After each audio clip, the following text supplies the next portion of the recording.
आदाब अस्सलाम वालेकुम, मैं हूं सैयद अखिल। आप देख रहे हैं मेरे साथ पर बढ़िया। आज तक चलते हैं आज की सबसे बड़ी और ख़ास खबर के लिए। ख़ास खबर यह है, औरंगाबाद शिक्षक मतदार संघ का इलेक्शन है और इस इलेक्शन में जिस तरह से अब कुलकर्णी ये किस तरह से काम करते हुए नजर आ रहे हैं, औरंगाबाद शिक्षक मतदार संघ में जिस तरह से काम किया जा रहा है उसी का प्रचार करने के लिए जेएनसी सिटी न्यूज़ औरंगाबाद के संपादक आबा शिंदे ये परभनी में आए और परभनी में आने के बाद में इन्होंने परभनी आज तक की जानिब से जिस तरह से इन्होंने आह्वान किया है उन शिक्षकों से जो शिक्षक मतदार संघ में इनका वोट देने वाले हैं और शिक्षकों का किस तरह से फायदा होने वाला है कुलकर्णी इनकी जानिब से।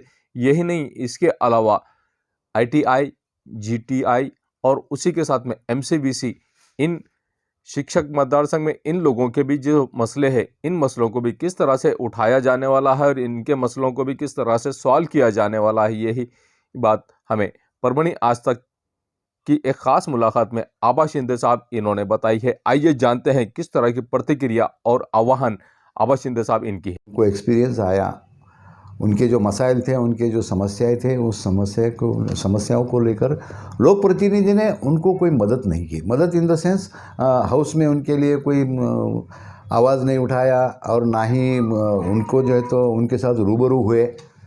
तो थोड़ी सी निराशा इन लोगों में है।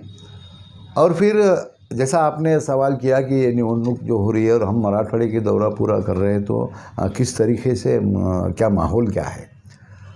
माहौल देखा जाए तो जो एग्जिस्टिंग एमएलए है विक्रम जी काळे साहब, उनके लिए बहुत बड़ा एंटी इनकम्बेंसी फैक्टर है, नाराज़गी जिसे हम कहते हैं।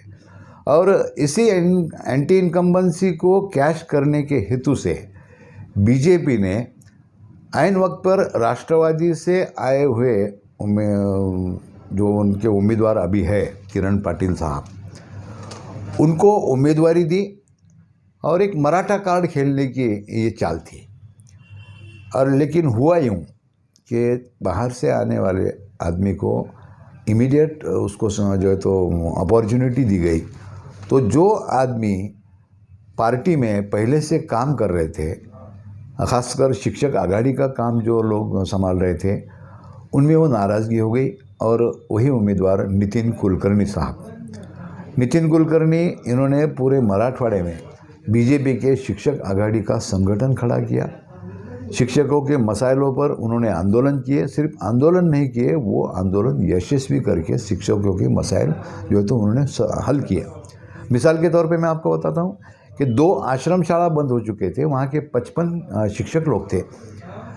उन शिक्षकों की नौकरी का जब सवाल आया तो समाज कल्याण के कमिश्नरेट ऑफिस में का भ्रष्टाचार उजागर करके उन 55 शिक्षकों को सरकारी सेवा में समायोजित करने का काम इन्होंने किया।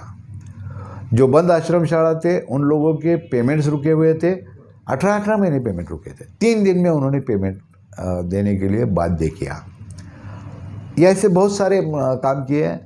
और ये उम्मीदवार को 2010 में बीजेपी से उम्मीदवारी तय हुई थी, लेकिन गोपीनाथ राव मुंडे ने उस वक्त कहा कि उनकी कोई मजबूरी थी कि रमेश पोकड़े को टिकट देना ज़रूरी था। और उन्होंने श्रीकांत कुलकर्णी के ज़रिए नितिन कुलकर्णी को बताया कि आपको ठहरना है, और सिर्फ ठहरना नहीं है तो आपको जो है तो रमेश पोकड़े का काम भी करना है। हमने ये भी देखा है कि जैसे आईटीआई और जीटीआई के शिक्षकों को भी शिक्षक यहाँ के जो शिक्षक होते हैं, इन शिक्षकों को वो पेमेंट नहीं दिया जाता है जो जूनियर कॉलेज के लेक्चरर्स को दिया जाता है। बहुत अच्छा सवाल आपने पूछा है।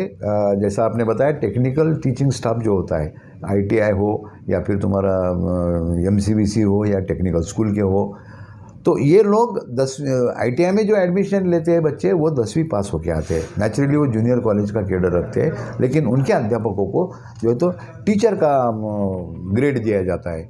ये एक है। दूसरा मसला ये है, एक सीधी लाइन में बताया जाए तो टेक्निकल स्कूल्स है या टेक्निकल जो कोर्सेस है, इनके जो स्टाफ है, इनके मसाइल आम शिक्षकों के मसाइल से कुछ अलग है।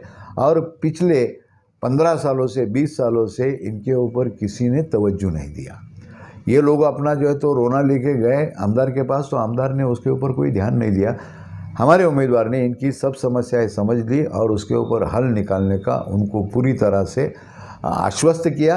और आज के तारीख में ये कास्ट्राइब संगठन जो है महाराष्ट्र काम कर्मचारी कल्याण संघ महासंघ, ये पूरी संगठन हमारे उम्मीदवार के साथ है। सबसे बड़ी बात यह है कि महात्मा ज्योतिराव फुले शिक्षक परिषद, जिनका एक महाराष्ट्र में बहुत बड़ा नेटवर्क है, एक रजिस्टर्ड वो संगठन है और आज तक उन्होंने 9000 शिक्षकों को जो है तो पुरस्कार से सम्मानित किया है, नवाजा है।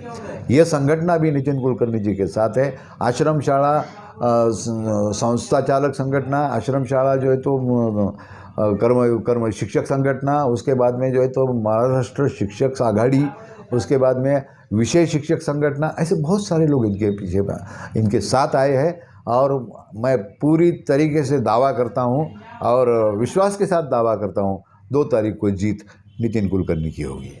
परभणी जिले के शिक्षकों को किस तरह का आह्वान आप करना चाहिए? परभणी जिले के गुरुजन वर्गों को मैं तो आह्वान करूंगा, साथ ही साथ आपके माध्यम से पूरे मराठवाड़े के गुरुजनों से मैं एक गुजारिश करूंगा कि आप हम सब ज्ञान के प्रवासी हैं और हमारे मसाइल वही समझ सकता है जो हमारे बीच का है। कल ही मुख्यमंत्री ने पूना में कहा है कि विधान परिषद में शिक्षक मतदार संघ में से शिक्षक ही जाना चाहिए और मुझे खुशी है कि हमारे शिक्षकों ने तो पहले से मन बनाया है। जब आपने मन बना ही लिया है तो शिक्षकों में से मैं आपसे हाथ जोड़कर विनंती करूंगा कि नितिन रामराव कुलकर्णी जैसा एक जुझारू व्यक्तिमत्व और जिसको हर मसाइल का, आपके हर समस्या से वो वाकिफ़ है, उनको आप पहली पसंदी का आपका वोट दीजिए और आपकी आवाज़ विधान परिषद में नितिन कुलकर्णी के माध्यम से बुलंद कीजिए। धन्यवाद। भारत देशवासियों को केंद्र सरकार ने लॉकडाउन के टाइम पर फ्री में राशन दिया है और उन लोगों को फ्री में राशन दिया है जिन लोगों के पास में बीपीएल कार्ड, राशन के कार्ड थे, उन सभी को फ्री में राशन दिया गया था। लेकिन पूरे देश में ऐसे भी परिवार थे जिनके पास में राशन का कार्ड अवेलेबल नहीं था। उन परिवारों पर जो गुजरी है, जो उनका नुकसान हुआ है, केंद्र सरकार ने उन्हें जिस तरह से मदद करना चाहिए था मदद नहीं की है। लेकिन लॉकडाउन में हर परिवार को लॉकडाउन के कारण अपने घर में बैठना पड़ा है। अब ये हाल हो गया है, लॉकडाउन को ख़त्म हुए 3 साल हो गए हैं और लॉकडाउन के बाद अब केंद्र सरकार ने अनाज में खासी कमी कर दी है। जो राशन फ्री में दिया जा रहा था हर परिवार को, राशन कार्ड धारक को, अब वो राशन कार्ड धारक का फ्री का माल केंद्र सरकार ने खुद ब खुद आधे से ज़्यादा कम कर दिया है, जिसको लेकर राशन कार्ड धारक परिवार के लोग खासे नाराज़ होते हुए नज़र आ रहे हैं। और केंद्र सरकार से भी उन्होंने मांग की है कि अब परभणी आज तक के माध्यम से उन्होंने मांग की है कि हमें जो राशन पहले दिया जा रहा था उसी तरह से अब राशन दिया जाए। उन्हें डाउट आ रहा था कि कहीं राशन दुकानदार ये माल अपने ज़रिए से ले तो नहीं रहे हैं। हो सकता है कि राशन दुकान को माल मिल रहा है केंद्र सरकार की जानिब से, राज्य सरकार की जानिब से, लेकिन राशन दुकानदार हम तक ये राशन का माल नहीं पहुंचा रहे हैं। जब हम परभणी शहर के इनायत नगर के एक राशन की दुकान पर गए और यहाँ से मालूमात ली तो उन्होंने, राशन दुकानदार ने ये बताया है कि केंद्र सरकार ने ही राशन पूरे भारत देश में आधा कर दिया है, कम कर दिया है। पहले जो राशन मिलता था उससे आधा राशन देने की योजना ही अब केंद्र सरकार की है, तो हम कुछ नहीं कर सकते। जितना राशन आ रहा है उतना ही आपको अवेलेबल कराकर देना ये हमारी जिम्मेदारी है। ऐसा भी यहाँ के राशन दुकानदार, इनसे जब मुलाकात हमने की तब इन्होंने ये बात बताई है। आइए जानते हैं किस तरह की प्रतिक्रिया उन राशन कार्ड धारकों की है और उन्हीं के साथ में राशन दुकानदार है, इन्होंने भी किस तरह की मांग की है और आह्वान किया है, ये भी जानते हैं। हाँ, जो राशन की दुकान पर आए वाले तुम, पवन भाई के राशन की दुकान पर, राशन के दुकान का मालिक तुम्हारा माल कभी मारता था? ये पहले मिलता था, कम मिल रहा ना। तो ये राशन के हाँ तो सुनो ना, ये राशन के दुकान का मालिक ये माल खा रहा है या ऊपर से कम होके आ रहा? उनके पास ऊपर से आया तो ऊपर से जितना उतना देंगे, ऊपर से नहीं आ रहा तो अपने को क्या देंगे, अपने को क्या देंगे ऊपर। तो तुम्हारी क्या मांग है? ऊपर से कम हमारा जितना पहले था उतना दे देना। राशन वाले को क्या बोलेंगे हम, उनको ऊपर से जितना माल उतना दे रहे हैं। ऊपर से कम आ रहा तो हमको दे रहे नहीं, उन्होंने ऊपर से कम आ रहा हमारा। ऐसी सूरत में तुम्हारी क्या मांग है? गवर्नमेंट ने जितना पहले देती तो उतना मांग दे देना, हमारा पहले जैसा था। हाँ, मिलना चाहिए। तो क्या मांग करेंगे गवर्नमेंट से आप? हमारे जो पहला मिलता है उतना दो माल। आपके राशन दुकान पे जो लोग राशन लेने के लिए आते हैं ज़रूरतमंद लोग, ये लोग ऐसा आरोप लगा रहे हैं कि आपके पास से इनको माल कम मिल रहा राशन का। हकीकत क्या बात है? केंद्र शासनानं आता 2023मध्ये जसं माल आपला जो पैशाचा माल होता, केंद्र शासनानं तो माल विना शुल्क घेऊन माल द्यायचा निर्णय घेतलेला आहे. पण त्याच्यामध्ये क्वांटिटी जी पहिले 10 किलो होती ती क्वांटिटी त्यांना 5 किलो केलेली आहे. गिरायकाला आम्हाला समजून सांगावं लागले आहे की बाबा जो पहिले पैशाचा माल होता तो बंद झाला आणि आता जो आहे तो माल फक्त फ्रीचाच आहे. पैसे रुपया लागणार नाही पण माल फ्रीचा आहे. पहिले क्वांटिटी 10 किलो होती, आता 5 किलोवर आलेली आहे. त्याच्यामध्ये शासनाने जो निर्णय हा घेतलेला आहे की मानसी 5 किलो ह्याच्यामुळे गिरायकामध्ये खूप नाराजीची लाट आलेली आहे. त्यांचं म्हणणं असं आहे की मानसी 5 किलो आम्हाला धान्य पुरत नाही. त्यांचं म्हणणं असं आहे की गिरायकाचं म्हणणं असं आलं की मानसी 10 किलो धान्य दिलं पाहिजे. त्याच्यामुळे केंद्र शासनाने हा निर्णय घेतलेला आहे. ह्याच्यावर पुनर्विचार करून पूर्ण हा विचार करता त्यांनी एका माणसाला 10 किलो माल देण्यात यावे ही आमची शासनाला विनंती आहे. परभनी शहर के न्यूटन ग्राउंड यहां पर 21 जनवरी 2023 से 24 जनवरी 2023 तक परभनी शहर के न्यूटन ग्राउंड यहां पर एजुकेशन फूड फन का आयोजन किया गया है, जिसमें परभनी शहर के तकरीबन स्कूल के विद्यार्थी यहां पर आ रहे हैं और उन्हें मालूमात दी जा रही है. विद्यार्थियों के अलावा पेरेंट्स भी यहां पर आ रहे हैं, इस फूड फंड को विजिट दे रहे हैं. यहां पर जो स्टॉल्स लगे हुए हैं, जो होटल्स यहाँ पर लगे हुए हैं, जो मालूमात यहाँ से मिल रही है विद्यार्थियों को भी और विद्यार्थियों के साथ में जन समुदाय को भी जो मालूमात फराहम हो रही है, इसी में 23 जनवरी 2023 को एजुकेशन एंड फूड फन यहाँ पर मुशायरे का भी आयोजन किया गया था. परभनी आज तक पर इस मुशायरे को लाइव टेलीकास्ट भी किया गया है और आपको ये मुशायरे के कुछ झलकियाँ भी हम बता रहे हैं. यहाँ पर जिस तरह से इस मुशायरे को लूटा गया है, जिस तरह से इस मुशायरे में शायरों ने अशार पढ़े हैं, आपके ज़ेर नज़र कि किस तरह से इस मुशायरे में शायरों ने अपने कलाम पढ़े हैं. ये क्या है इख्तिदार तुम्हारा जुनून बोलता है, दहशतगर्द है फखरे जुनून बोलता है, और दहशतगर्द ये तुम, ये तुम्हारी सारी हुकूमतें. दहशतगर्द ये तुम, ये तुम्हारी सारी हुकूमतें, ये दादरी बाबरी गुजरात का खून बोलता है. क्या बात? देश सभी मजहब सभी जात का हक जो दस्तूर देता मसावत का हक, मसावत को जो ना पहचानता ऐसे कानून को मैं नहीं मानता. हाँ, मैं नहीं मानता ऐसे कानून को, मैं नहीं मानता. जंग आज़ादी मिलकर सभी ने लड़ी, आप शामिल थे ना फकत उस घड़ी. एक बार फिर से वतन को जो है डांटता, ऐसे कानून को मैं नहीं मानता. हाँ, मैं नहीं मानता ऐसे कानून को, मैं नहीं मानता. है सदियों से मस्कन हमारा वतन, अपने अजदाद भी तो यही है खबर दफन है. सदियों से मस्कन हमारा वतन, अपने अजदाद भी तो यही है दफन.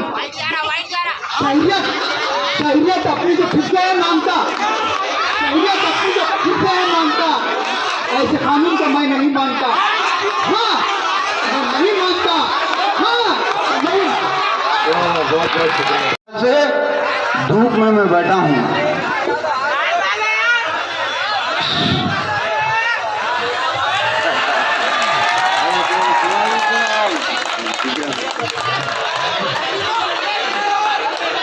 तेरी औलाद जो है ना फरमा, तेरे रिश्ते हराम की खातिर, और सुबह से धूप में मैं बैठा हूँ. सुबह से धूप में मैं बैठा हूँ, ठंडी ठंडी सी शाम, और मेरे असलाफ चल दिए पैदल. मेरे असलाफ चल दिए पैदल अपने अदना गुलाम की खातिर. वाह वाह वाह. मेरे असलाफ चल दिए पैदल अपने अदना गुलाम की खातिर. के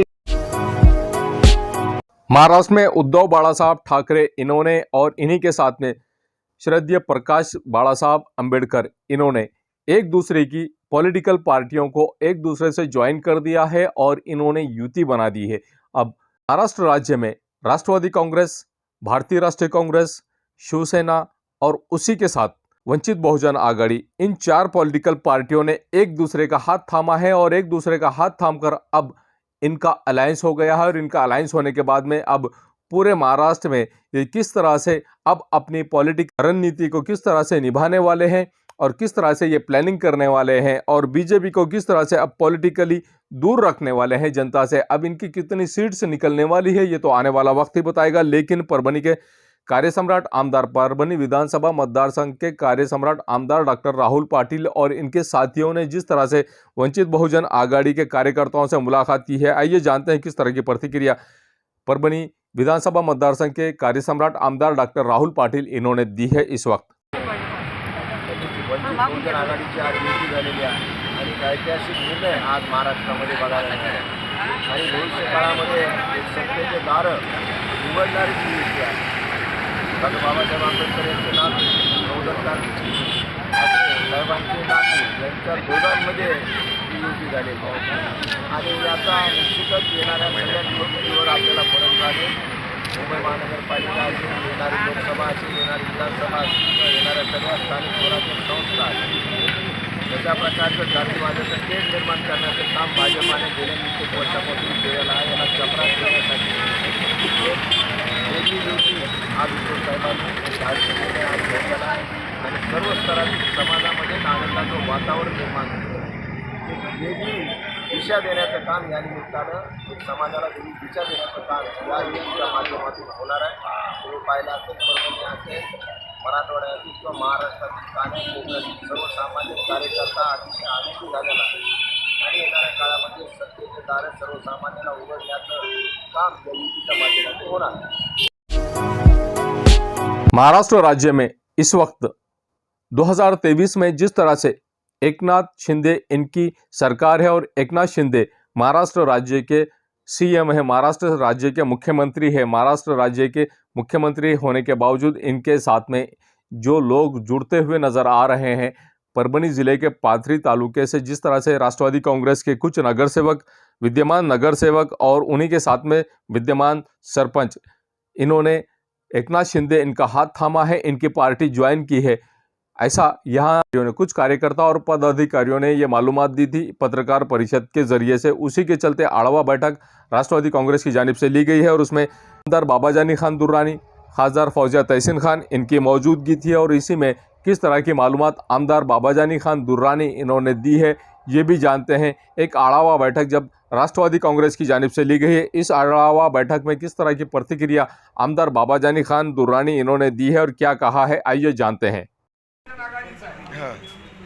एक शिंदे गटाचा आहे, एक पोय टाकडीचा अपक्ष आहे, ते कोणी पक्षाचा नाही आणि चौथा जे सरपंच आहे ते पिंपळगावचा ते राष्ट्रवादीचा सरपंच आहे। एक सरपंच राष्ट्रवादीचा आमचा त्या ठिकाणी गेला, कोणी गेला सदस्य गेला नाही, कोणी गेला, एकटा सरपंच उपसरपंच हे उपसरपंच। तर एकूण त्या दिवशी यादी दाखवण्यात आली मुख्यमंत्र्यांच्या वॉलवरून, त्यामध्ये पाथरी तालुक्यातील केवळ 4 सरपंच आणि त्यापैकी राष्ट्रवादीच्या एका सरपंचानं प्रवेश केला होता। 40चा दावा केलेला मुख्यमंत्री हो, 40चा दावा आहे ना।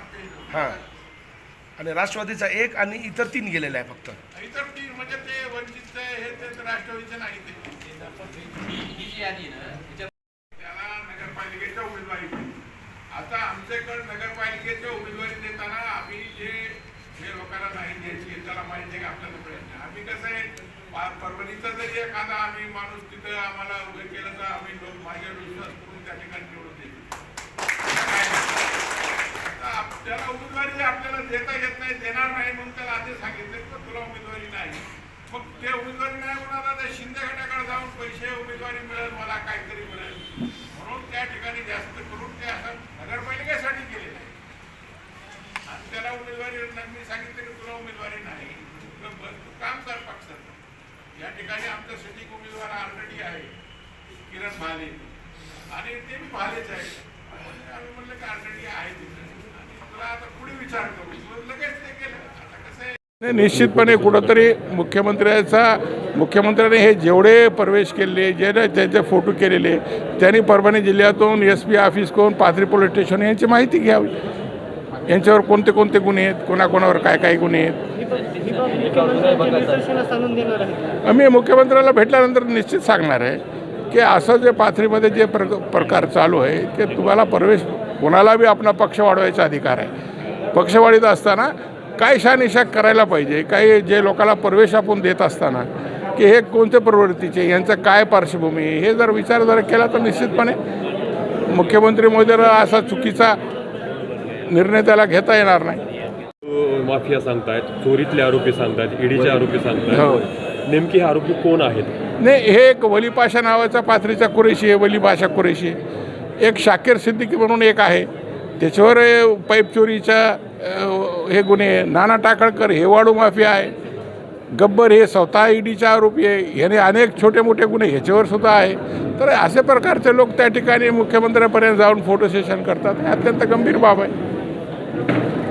आणि मुख्यमंत्र्यांनी हे सर्व करीत असताना हे लोकांची शहानिशा करायला पाहिजे की हे कोण लोक आहे, कशामध्ये प्रवेश करायला, यांच्याकडे काय पार्श्वभूमी आहे, यांची राजकीय पार्श्वभूमी आहे का, काही सामाजिक कार्यकर्ते आहे का नाही, कोणी पक्षाचे कार्यकर्ते आहे का नाही.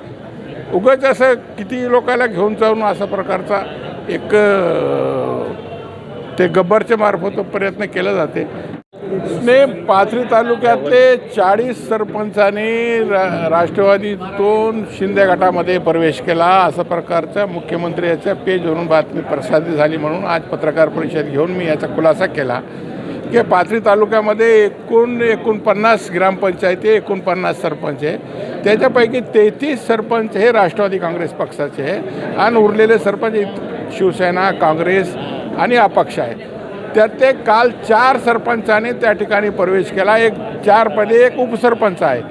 तर एक सरपंच जे आहे वंचित बहुजन आघाडीचा आहे बांदरवाड्याचा, एक सरपंच ऑलरेडी शिंदे गटाच्यातला आहे मुदगलचा, एक सरपंच जे आहे ते अपक्ष आहे पोयटाकडीचा आणि आमच्या चाटे पिंपळगावचा तर म्हणजे एक सदस्य गेला.